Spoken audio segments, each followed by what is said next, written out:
Hello everyone, we are going to take a quick look at how to graph a quadratic that is written in vertex form.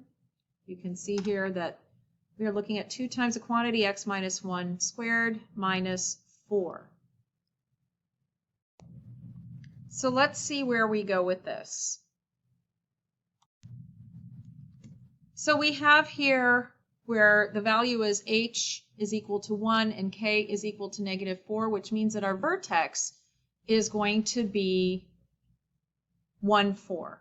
So there it is, graphed at 1, 4. Now we're going to need to find the y-intercept.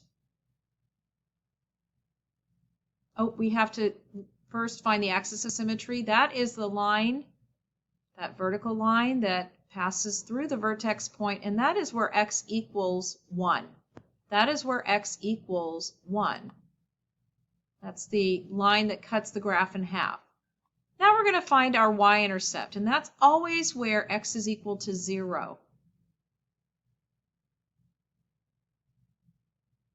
And you can see what we're going to do here is just replace x with 0 in the equation. So instead of x minus 1, it's 0 minus 1, the quantity squared.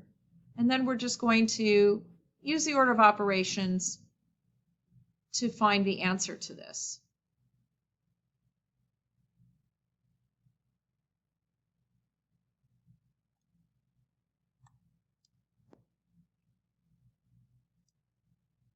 So we found that it is actually equal to y is equal to -2. So our vertex point is 0, -2.